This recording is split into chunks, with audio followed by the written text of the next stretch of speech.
Bernie, you have seen this story we're playing out right now in movies, in TV shows. A world pandemic was fiction at one point, and now it is real.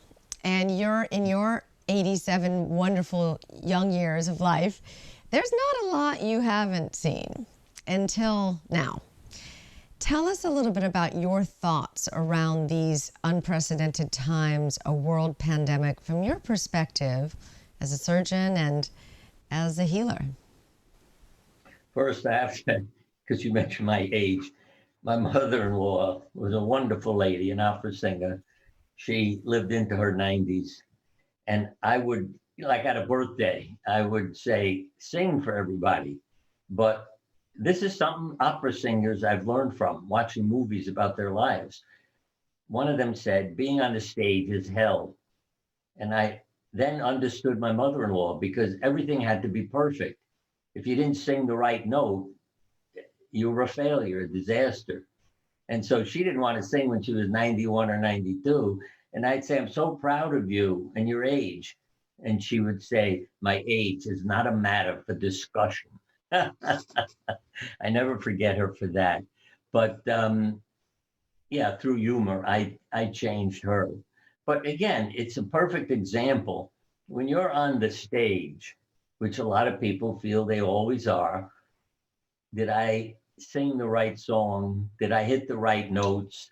Um, it's sad versus just being up there and trying to help people. So that was something, I've spent a lot of my life standing on a stage talking to people. And the issue wasn't, will they applaud? Will they be happy? It was, can I help them? Can I share with them what I'd like them to know? And, then they can go home saying thank you for what I shared with them, and not critical of me or what I said or how I said it. It's about my experience, and I always share my experience. So people can't say he's making up stories or lying or no. I'm telling you about people I took care of. They became my teachers. You see, what transformed my life in a sense was really fascinating. I went to a weekend workshop run by Dr. Carl Simonton, who had written the book Getting Well Again to help cancer patients with imagery and things like that. I was the only doctor out of 150 people in the room.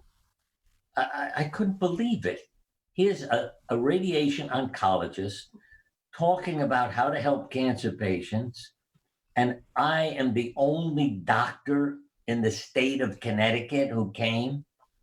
That shows you how poorly oriented medicine is. Well, Carl Jung said this, God knows, 100 years ago. The diagnosis helps the doctor, but it doesn't help the patient. For there, the True. key thing is story. For it alone shows human background and human suffering, and only at that point can the doctor's therapy begin to operate. But doctors and the drug companies don't understand that. They don't answer my letter or change their ads. I always say, if my house burned down and my family died, and I go to the doctor saying, boy, am I depressed, what does the doctor say? Oh, here's a pill. Right. Don't you want Yes. to talk to me, help me, know why I'm depressed? No, and the drug companies Well, won't put in a line that says, tell me what's happening. Because I've written to some, I've given up. But I said, instead of saying I went to my doctor, he gave me an antidepressant, I feel better now, at least say we talked about my problems. He gave me an antidepressant, I feel better now. But they never change the ad. And most doctors, again, are not doctors because they care about people. See, I do a lot of work well, with let me growing. ask you, Bernie, let me ask Yeah, you a go ahead. question about the doctors, about how telemedicine is working these days, where we're actually able to have a conversation with some Yeah. doctors over the phone. And I think this has been a good move towards what you've been trying to achieve. What do you feel about it?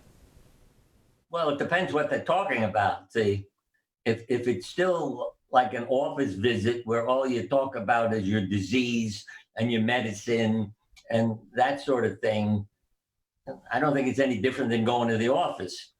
But if you're talking about how are things going at home, how are you dealing with isolation, how are this, how is that, yeah, that would help a lot.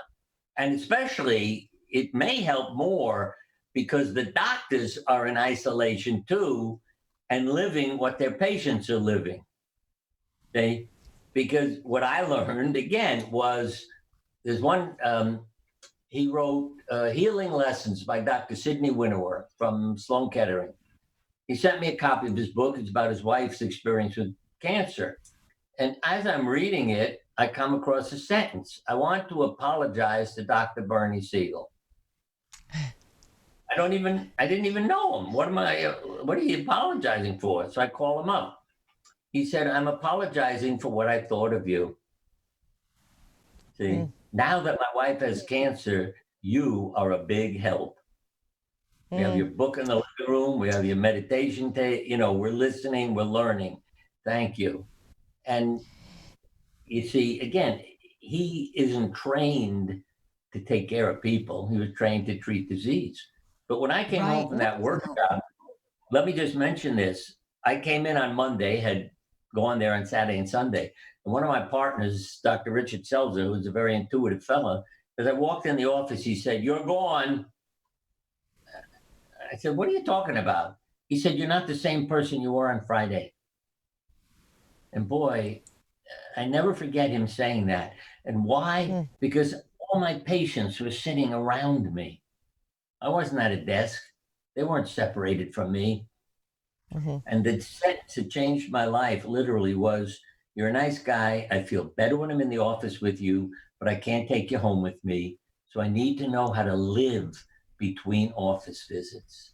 And believe me, Wow. when I got back to the office, I moved the furniture, everything against the wall except the chairs. And people would come in and say, "This doesn't feel like a doctor's office." Mm, That's right. We're sitting facing each other, nothing between us.